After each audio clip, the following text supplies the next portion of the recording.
bienvenidas. Qué gusto que nos acompañen en este programa del canal del Poder Judicial de la Federación, en donde a lo largo de una serie de programas hemos analizado la reforma al Poder Judicial Federal y en esta ocasión me da mucho gusto recibir a dos magistradas, dos mujeres con una gran trayectoria, con experiencia, para compartir sus puntos de vista del momento que estamos viviendo actualmente. Me da mucho gusto la magistrada Julia María del Carmen García González. Julia, bienvenida. Muchas gracias por estar con nosotros. Con el gusto. Nuevamente, qué Muy gusto. amables. También nos acompaña nuevamente, me da mucho gusto, la magistrada María Emilia Molina de la Puente. Bienvenida, magistrada. Muchas gracias por el espacio, qué gusto estar aquí. Pues ha habido camino recorrido. Nos tocó en algún momento analizar la iniciativa de reforma al Poder Judicial. La iniciativa se aprobó en los congresos, se firmó el decreto en el Diario Oficial. ¿Qué sigue? ¿Qué sigue para ustedes y para la población en general con estos cambios? Bueno, es verdad que todo este camino ya se ha agotado, ya tenemos una reforma constitucional. Sin embargo, acá lo importante es que hay que considerar que es posible, tal vez, y estoy hablando de escenarios hipotéticos, sí, porque como hemos vivido tiempos inéditos en este país, en realidad no tenemos respuestas jurídicas contundentes a este tipo de problemáticas. Entonces nos estamos enfrentando a escenarios que nunca habíamos vivido y eso nos ha obligado a, digamos, a escudriñar o a buscar en relación con las eventuales respuestas jurídicas que podemos encontrar. Hay la posibilidad, y así es como se ha estado manejando por algunas personas, por algunas asociaciones de la sociedad civil, tal vez de intentar un juicio de amparo, ¿no? Desde luego va a ir teniendo sus bemoles y va a ir teniendo sus puntos finos, porque habrá quien diga que la propia ley de amparo no permite que se impugne o que se reclame una reforma de este tipo. Sí. Habrá quien diga que en realidad hay que hacer un ejercicio de control ex oficio, incluso de esa hipótesis de improcedencia que está regulada en el artículo 61, fracción primera de la Ley de Amparo, y pedir precisamente a quien vaya a ocuparse de ello que no deseche de manera manifiesta e indudable la demanda, sino que la admita y en su caso, bueno, pues se decida. Hay por ahí un criterio de la Suprema Corte de Justicia de la Nación donde ha determinado que el proceso de reforma, no la Constitución en sí misma, porque eso sigue siendo un tema también muy discutible, que es posible llevar a cabo un control, es decir, una revisión de cómo se llevó a cabo, qué tan aseado y qué tan adecuado, qué tan regular fue ese procedimiento. Seguramente todas y todos vimos cómo se llevó a cabo en el gimnasio de un parque público en la Magdalena Mixhuca.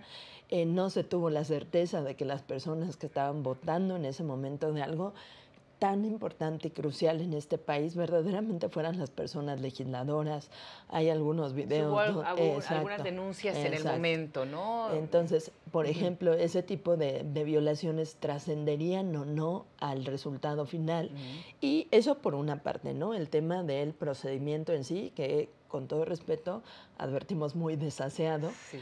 Este tema de que las legislaturas locales en un tiempo récord, eso quiere decir que muy probablemente ni siquiera leyeron lo que estaban aprobando. Oaxaca fue la primera, ¿no? En cuanto aprobó... aproximadamente 5 minutos para resolverlo. Exacto, entonces, bueno, eso no habla de una discusión democrática, eso no habla de una reflexión profunda que requiere una reforma de este calado, ¿no? O sea, no era una competencia de... A ver quién se apura más y gana el premio de ser la primera que avaló esta reforma. Entonces, bueno, digamos, hay muchos cuestionamientos en torno al procedimiento. Sí. Y ya en cuanto a la esencia, bueno, pues habrá que ver. Hay múltiples ejemplos de derecho comparado, donde en otros países, porque también eso hay que decirlo muy claro, no sería, si es que la Corte decide hacer un ejercicio de control de este tipo, no sería la primera vez que ocurra, ni sería la única, es decir, no sería una ocurrencia o una cuestión que se saquen de la manga. Sí. Generalmente, como todos los países, atendemos a criterios de derecho comparado porque nos sirven de algún modo como un termómetro de qué se está haciendo en otros países, cómo se protegen los derechos, cómo se controla el poder público, etcétera. Entonces, hay esa posibilidad real, sí, pero no sabemos cuáles sean las acciones. Justo estamos en los plazos que van a permitir estas impugnaciones. Así ¿no? es, ya hay estos amparos, tendrá que decidir la Suprema Corte y para analizar es el procedimiento y también el fondo. ¿Cuáles son estos mecanismos que se pueden analizar para tanto revisar este procedimiento como el fondo? Bueno, hemos platicado ya aquí, el amparo, el juicio de amparo es uno de ellos. ¿Qué más viene también en relación a lo que sucedió? Bueno, lo que pasa es que estamos frente a una crisis constitucional y eso es evidente que esta crisis constitucional, esta crisis democrática, pues tiene muchísimas aristas que no estamos, como decía Julia, no estamos acostumbrados a tener un termómetro porque nunca había sucedido de esta magnitud. ¿Por qué le llamas crisis constitucional, Marimila? Para nuestro público, ¿es así lo que estamos viviendo? ¿Es de esa magnitud? Claro, porque lo que sucede con la propia reforma es que dos poderes enfrentan a uno e intentan, bueno, es lo que estamos viendo, destruir la independencia de uno de los tres poderes de la Unión. O sea, no se trata de cualquier otro órgano, es uno de los tres poderes de la Unión. Pero a su vez, el propio Poder Judicial de la Federación, a través de juzgados de distrito, recordemos que cada persona juzgadora somos titulares del Poder Judicial, sí. Es diferente a lo que sucede, por ejemplo, con el Congreso de la Unión, pero personas juzgadoras concedieron suspensiones para paralizar el procedimiento tanto de discusión como de publicación de la reforma. Entonces, hoy por hoy, el artículo 103 y 107 de la Constitución siguen vigentes. Hoy por hoy sigue diciéndose en la Constitución que el Poder Judicial de la Federación tiene la facultad de revisar actos de autoridad y tiene la facultad de conceder suspensiones para paralizar actos de autoridad. Y que esas suspensiones deben ser acatadas por la autoridad que esté señalada como responsable, sea quien sea.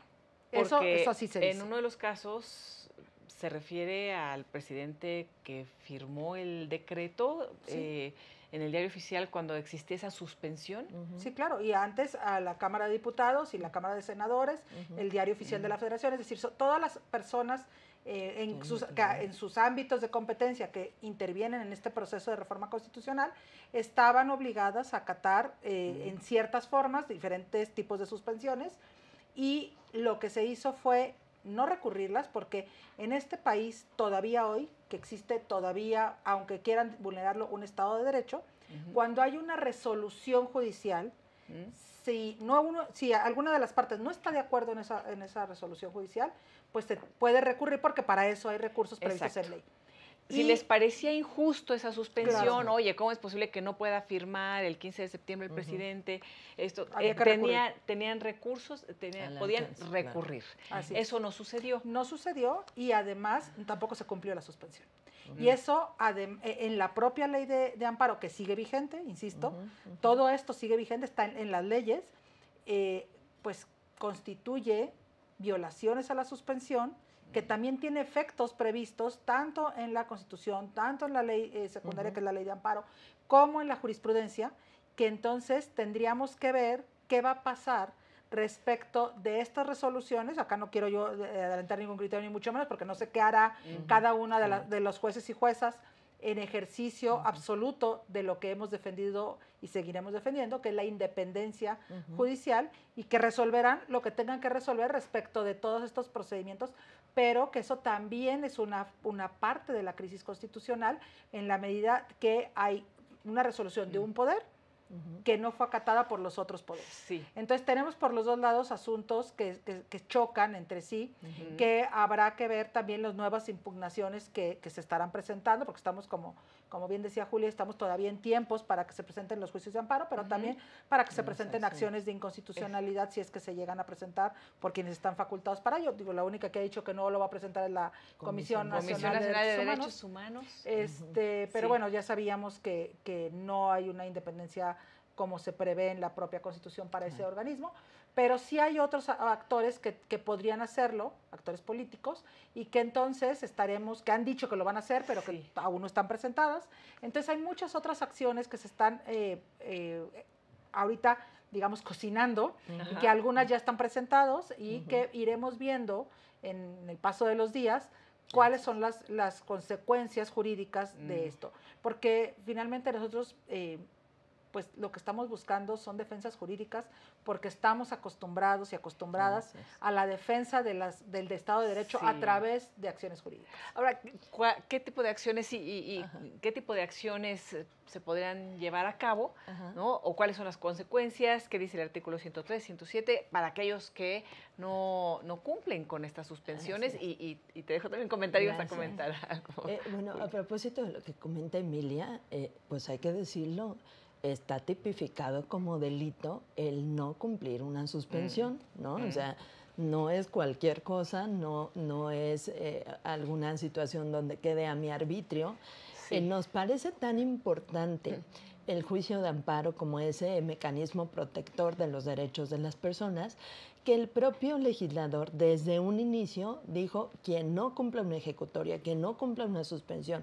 Es tan valioso este mecanismo para defender los derechos de todas las personas en general, que quien lo incumpla va a cometer un delito. Entonces, bueno, desde luego, sin adelantarnos a qué puedan hacer las y los jueces en estos escenarios, pero se cumplió un delito. Lo cierto es que se cometió para que pudiera configurar un delito. ¿no? O sea, quien incumple una suspensión estando notificado, es decir, sabiendo que hay una suspensión, ahí está la propia ley de amparo que dice qué delitos se cometen y cuáles son las penas que ameritaría el incumplimiento tanto de la suspensión como en su caso de una sentencia definitiva, ¿no? Ese es un escenario. Ahora, en cuanto a estos temas, decíamos, bueno, caben los juicios de amparo, otra cosa que quiero decir a propósito es, sí, yo creo que van a terminar llegando a la Suprema Corte, pero para que eso ocurra van a tener que transitar por los juzgados y los tribunales. Es decir, no en automático es que mañana van a llegar los casos a la Corte, sino que tendrán que seguir ese debido proceso del que también nos corresponde velar que se acate. Y entonces, bueno, se presentarán las demandas, se pedirán los informes, se ofrecerán las pruebas y una vez que se decida todo esto, las y los jueces podrán, en su caso, emitir el pronunciamiento respectivo y en su momento la Suprema Corte puede decidir atraer esos asuntos. Pudiera considerarse, me parece, que habría las condiciones para decir, este es un asunto de suma trascendencia a nivel nacional, y entonces que la Corte decida traer el asunto. Es decir, tampoco en una semana va a pasar todo esto. Sí. Ahora, en este trayecto que se irá cumpliendo, ¿qué es lo que está decidiendo el Pleno de la Corte en relación a estas facultades de la propia Corte? O sea, ¿a qué se refiere la consulta? Bueno, lo que pasa es que entiendo, dos consultas distintas. Hay una que presenta la ministra Lenia. Así es. Y que, bueno, hizo varias solicitudes al Pleno de la Corte. Algunas que ya se resolvieron en la sesión de ayer, creo, o antier, no estoy segura del día, donde se dice no vamos a instalar un comité de transición aún, estamos viendo cuáles son los pasos a seguir. Y hay otra consulta que presenta, por lo menos hasta donde tenemos conocimiento, JUFED, que es la Asociación de Jueces y Magistrados. Que la tendrá el ministro González Alcántara. Una de ellas, sí, porque creo que ya han presentado 2 o 3. Sí, hay varias que están turnadas. Y que es más, a ver, yo no he visto el documento completo, pero entiendo que lo que hay es presentar a la Corte una consulta para saber si a través de sus propios mecanismos, de lo que está regulado en la ley, insisto. Sí. Es que yo quisiera agregar y puntualizar esto. No es que estemos inventando facultades, sino que las facultades están en la Constitución. Cuando dice es que van a ser juez y parte, simple y sencillamente se cumplirá con lo que establece la ley y con lo que se puede o no se puede hacer. Y en este caso, esta consulta va en ese sentido de cuáles son las facultades que tiene la propia Suprema Corte puede analizar esta reforma que tiene que ver con cuestiones, pues precisamente que tienen que ver con el Poder Judicial y con la Corte. Sí. Ahora, esto de que es juez y parte, es que así sucede en la propia democracia en un equilibrio de poderes. La Cámara de Diputados decide el presupuesto de la Cámara de Diputados. Claro. Entonces, a ver, no es algo extraordinario. Solo hay facultades que le corresponden en esta división de poderes a cada uno de los tres poderes, que a veces es también para autorrevisarse o para revisar cuestiones que le afectan o le benefician o le perjudican a cada uno de los poderes. Esto no es extraordinario tampoco. Se ha estado manejando pues muchos argumentos que tienen un poco de sofisma, ¿no? Mucho, pero que tiene que ver, que si lo analizamos ya seriamente en el contexto de la división de poderes y en el contexto democrático de nuestro país y de esta república que hoy por hoy tenemos, no es anormal. A ver, ¿por qué? Y voy como a lo básico, pero es que a lo mejor mucha gente que nos ve, nos escucha, pues tienen una idea en donde dicen, es que sí había muchos excesos, sí hay que hacer una reforma al Poder Judicial Federal. En las noticias que día a día escuchamos, informamos, pues hay situaciones muy dolorosas. Y dicen, ya ven, por eso se tiene que reformar.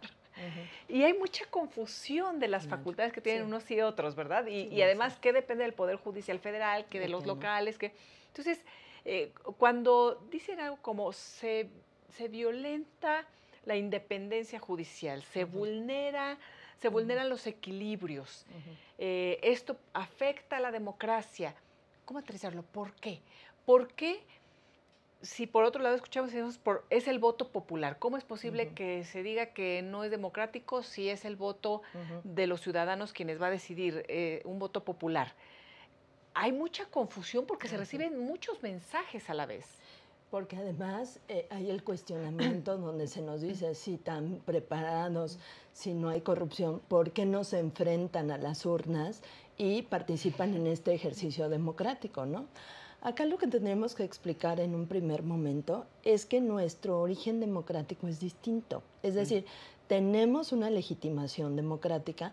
¿Por qué? Porque ese poder constituyente, cuando nos constituyó como el país que somos, con las decisiones fundamentales que atrincheró en nuestra Constitución, entre otras cosas dijo, el poder en este país es uno y para su ejercicio se divide. Y entonces tenemos un sistema de pesos y contrapesos donde precisamente nos toca llevar a cabo las funciones que materialmente nos corresponden, es decir, juzgar, por ejemplo, a nosotras y nosotros, pero también tenemos que ocuparnos de cuestiones administrativas, de nuestra autorregulación, y entonces hay que emitir disposiciones de observancia general que al parecer serían propias de los otros poderes. Y al revés, por ejemplo, cuando la Cámara de Diputados, la de Senadores, se erige como tribunal para efectos de un juicio político, etcétera, pues lo que está haciendo es juzgar un caso, evaluarlo, valorar pruebas, constatar si se actualizó una conducta o no, etcétera. Pero justo ese es el sistema de pesos y contrapesos. Entonces, desde su creación tenemos un respaldo democrático. ¿Por qué? Porque estamos plasmados y así está diseñado este modelo constitucional. Ahora, el llevar a las urnas la elección de personas juzgadoras, y ese es el quid, digamos, el punto fino del asunto, lo que genera es que la justicia, lejos de ser independiente, lejos de ser una garantía para las personas juzgadoras. Debemos tener esa garantía de que absolutamente nadie nos puede presionar para resolver un asunto, de que lo vamos a resolver con los hechos que nos probaron, con las pruebas que nos allegaron, con la interpretación de la ley aplicable al caso, que vamos a atender a los principios, a los parámetros internacionales, a todos esos estándares, a los protocolos.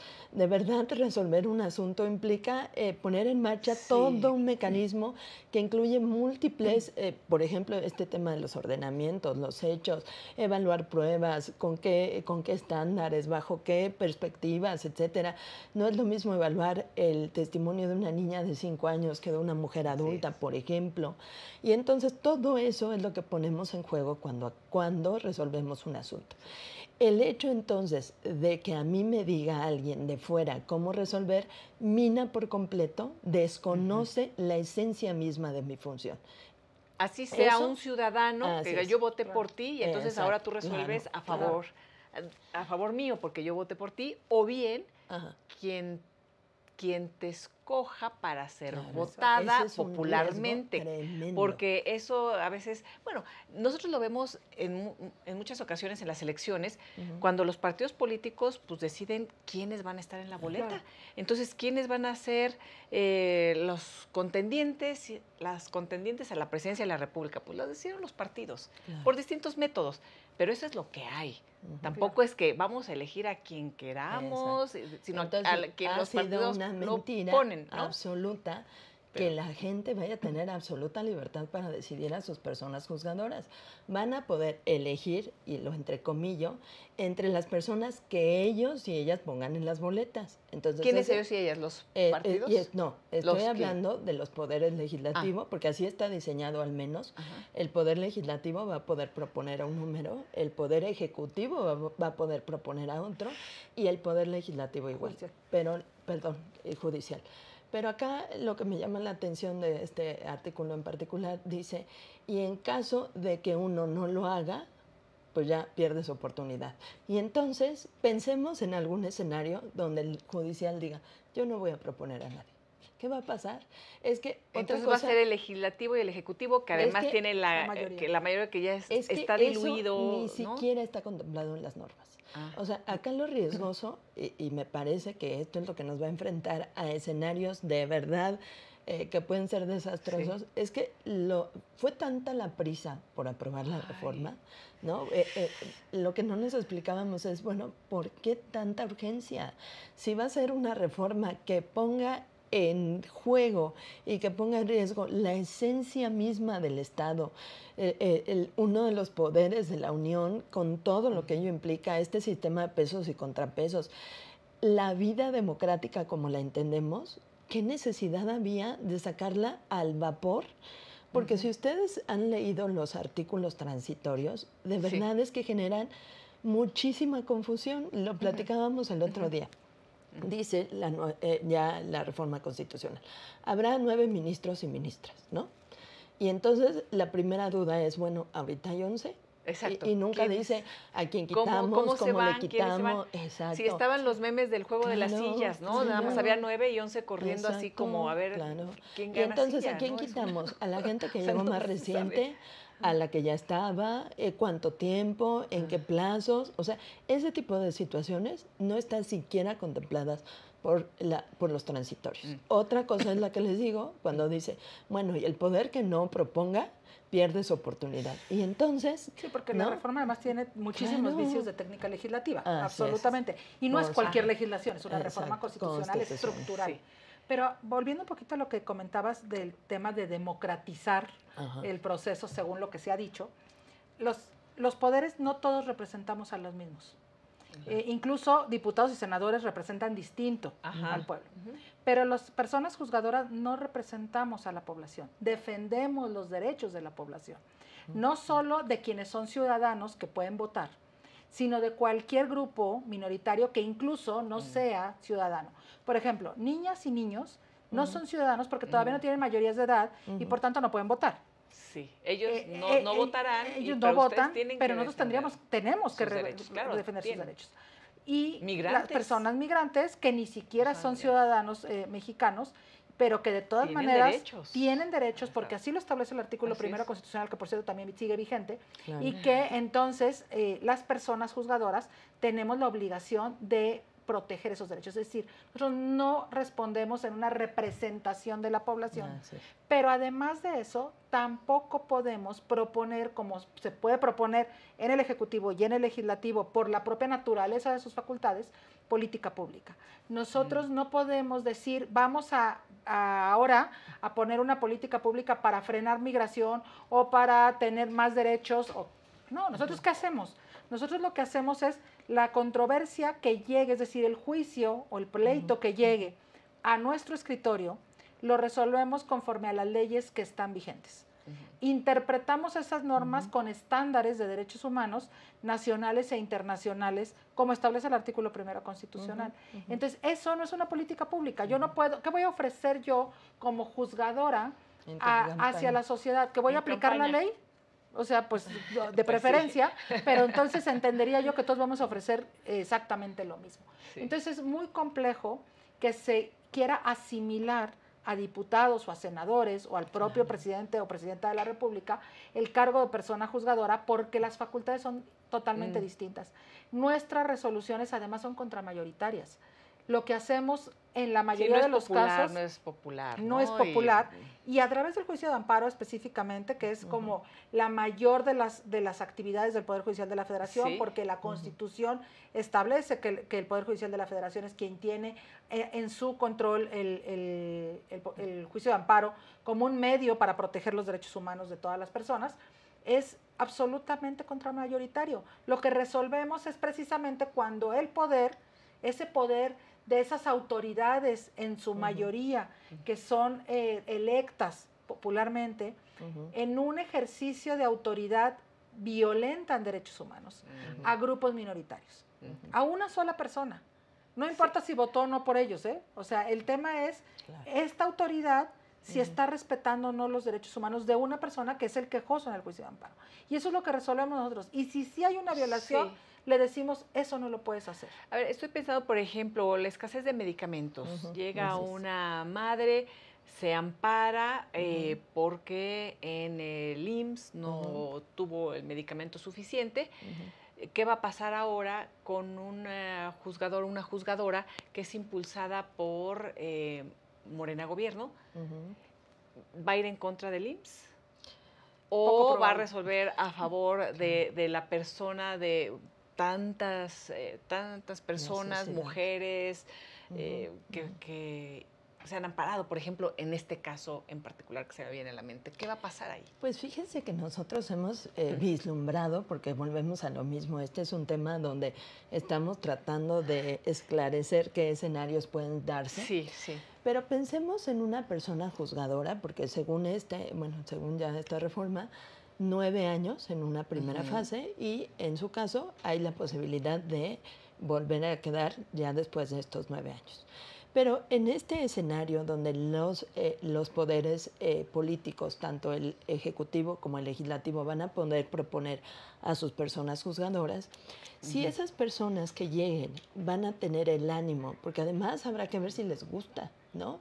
Habrá quien diga, bueno, a mí esto no me gustó, y entonces si yo nada más voy a tener 9 años para estar aquí, ¿qué me impide generar o cometer actos de corrupción?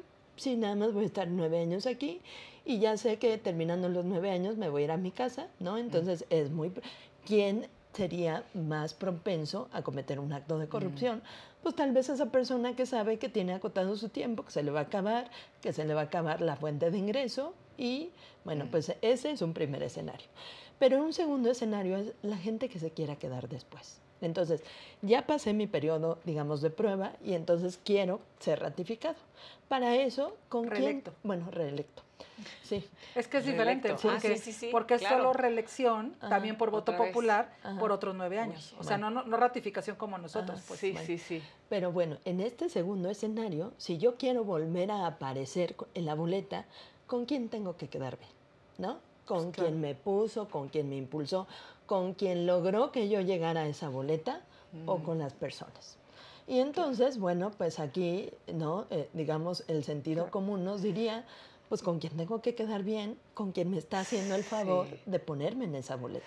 Y un escenario que me parece muy riesgoso y no sé cómo lo ven o cuáles serían las posibles salidas para que no exista esta vulneración de derechos como el derecho a la libertad de expresión, por ejemplo, o el derecho a estar informados.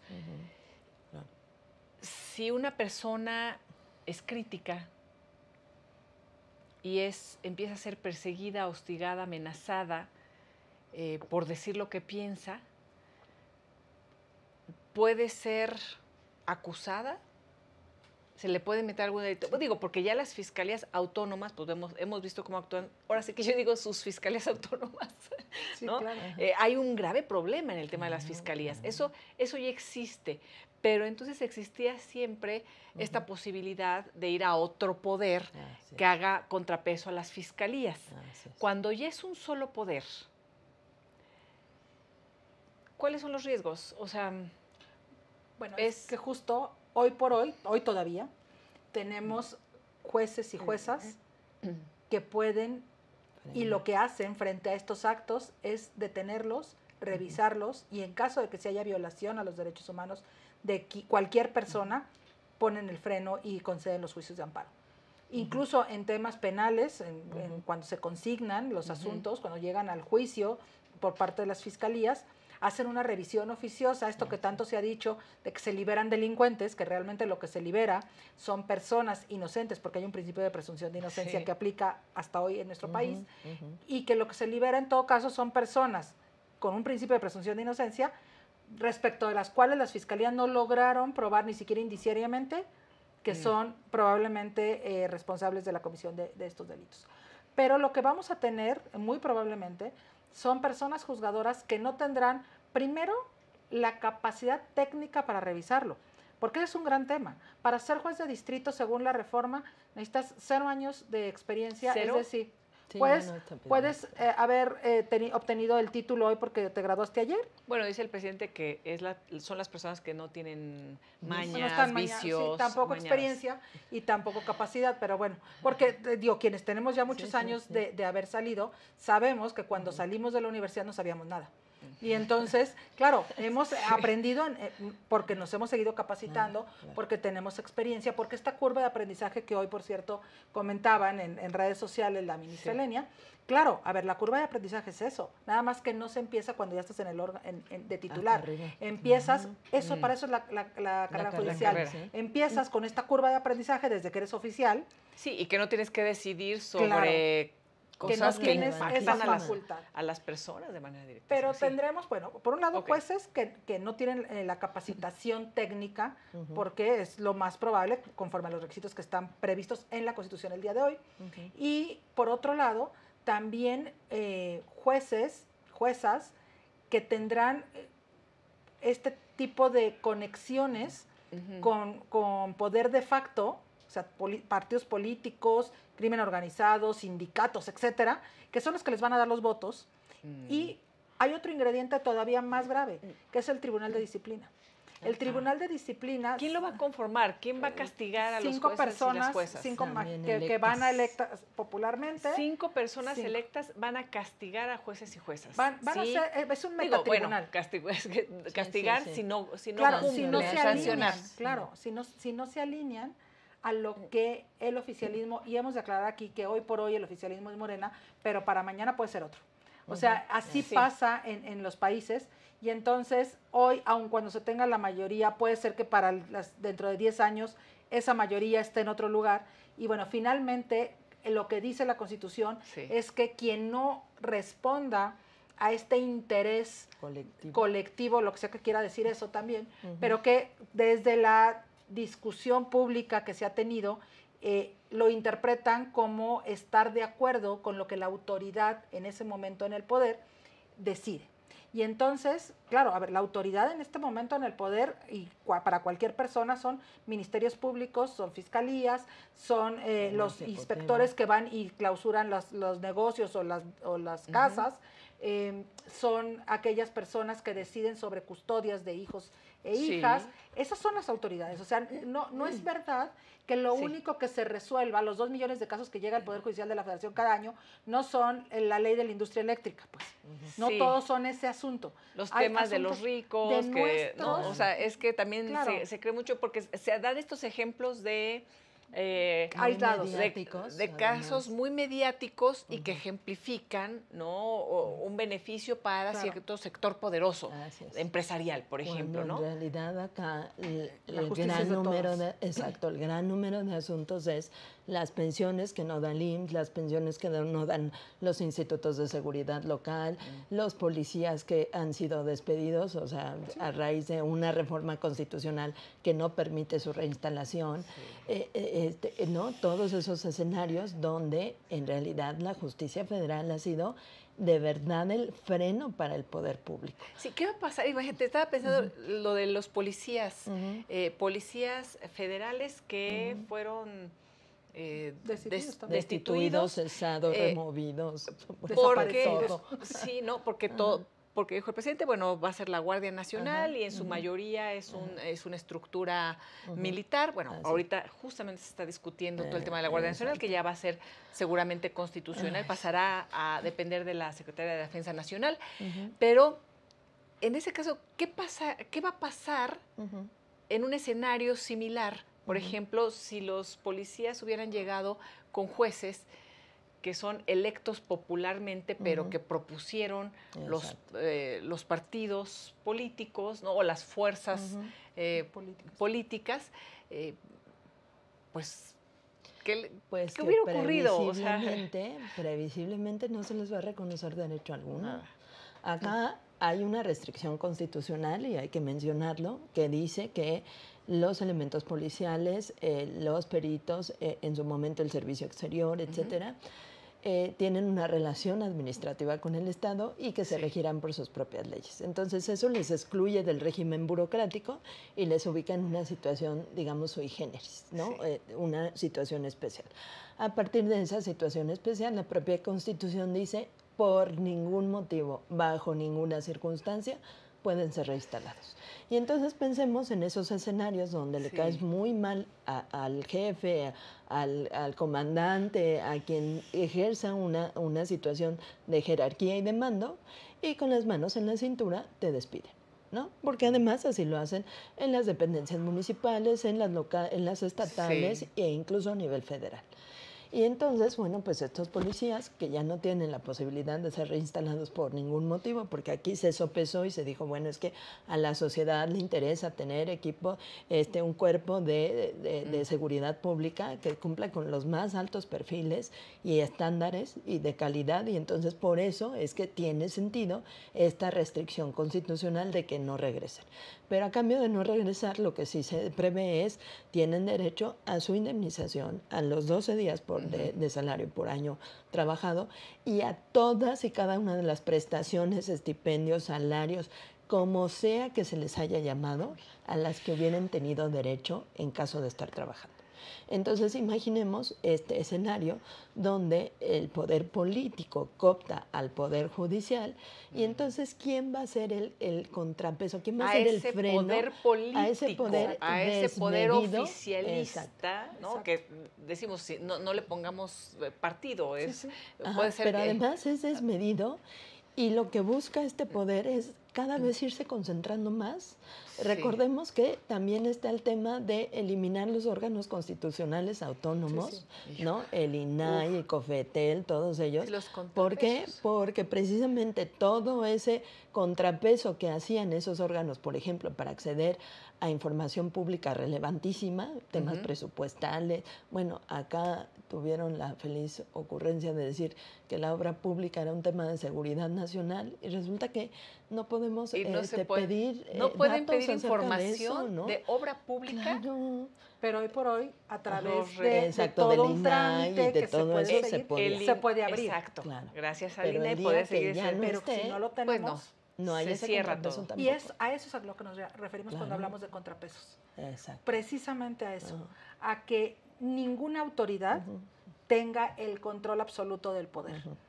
Y sobre todo que ninguna autoridad pueda ejercer su autoridad, sus facultades, en violación de los derechos de alguna persona. Sí. A eso nos referimos cuando hablamos, y cuando hablamos de independencia judicial, nos referimos a que nadie, ni los poderes políticos, ni los poderes fácticos, ni la ley amañada, pueda decidir cuál es el criterio de una persona juzgadora frente a estas resoluciones. A eso nos referimos. Pues estamos en un momento de mucha incertidumbre, porque todavía faltan los detalles que se concreten, todavía estos procesos que podrían llegar hasta la Suprema Corte, pero estamos en una fase final. Las leyes reglamentarias, ¿qué va a pasar? Hay mucha incertidumbre, como lo decía, mucha inquietud. El próximo secretario de Economía dijo, voy a explicarles a las empresas que todo está muy bien, que pueden invertir. Bueno, ha habido advertencia de los mercados, ha habido advertencia de los empresarios nacionales, extranjeros, ha habido advertencia de las organizaciones defensoras de derechos humanos a nivel internacional, ha habido advertencias de los socios comerciales de los países de Canadá, Estados Unidos, por supuesto de conocedores, de académicos, pero todavía falta, y esa incertidumbre creo que se va a ir disipando, y se podría disipar de muchas maneras porque también estamos en la antesala de un nuevo gobierno, de la llegada de la primera presidenta en la historia de México, y que podría también pues cambiar el rumbo, porque estas decisiones se han tomado desde la presidencia en un arranque. Estamos aquí hablando de esto porque así lo decidió el presidente López Obrador, y presentar esas iniciativas e impulsarlas. Vamos a ver qué pasa. Por lo pronto, bueno, alguna se lanzaría a campaña. Claro que no. Yo digo, cada quien tendremos que tomar, estamos justamente en los tiempos para tomar decisiones. Yo en lo personal ya tomé la mía, y yo sí la puedo decir, yo no participaré en ese proceso de elección, por congruencia con lo que yo quiero, con mi trabajo, con lo que yo creo de la justicia, y también por un tema de dignidad como juzgadora, lo cual no quiere decir que yo esté diciendo que va a decir el resto de personas juzgadoras. Es lo que yo creo de cómo llegué, cómo he ejercido mi cargo, cómo he estado casi 30 años en la función jurisdiccional, y por eso he decidido eso. Pero estamos precisamente en el tiempo donde todas las personas juzgadoras tendremos que ir decidiendo qué vamos a hacer en los escenarios que se nos van planteando, que como bien dices, la primera presidenta mujer de este país tiene también un reto histórico en sus manos, no solo por ser presidenta, sino también porque frente a estas reformas, sobre todo esta tan estructural y tan desastrosa como lo que tenemos hoy de judicial, tiene también la posibilidad de poner freno, escuchar y ver cómo puede mejorar el sistema de justicia de México. Yo creo que ese es su gran reto, y que a lo mejor lo puede realmente llevar a cabo si tiene la voluntad política. Ojalá que así sea. Sí, Emilia, tú. Julia. Julia. Yo definitivamente tampoco. No. La verdad es que ha sido un proyecto que abrazamos con un compromiso personal de vida, y a partir de ello, bueno, pues sí es de repente entre frustrante, triste, es decir, hay muchas emociones involucradas, pero yo creo que quienes nos hemos formado en este rigor y en este alfragor de la batalla, que implica los 30 años que yo también comparto de llevar a cabo estas labores jurisdiccionales, definitivamente no me prestaría a esta pantomima y esta farsa, ¿no? Maestra Julia, muchísimas gracias. Muchas gracias. Emilia, muchísimas gracias nuevamente por estar con nosotros, por compartir, y sigamos platicando, analizando y avanzando. Muchas gracias por habernos acompañado. Hasta la próxima.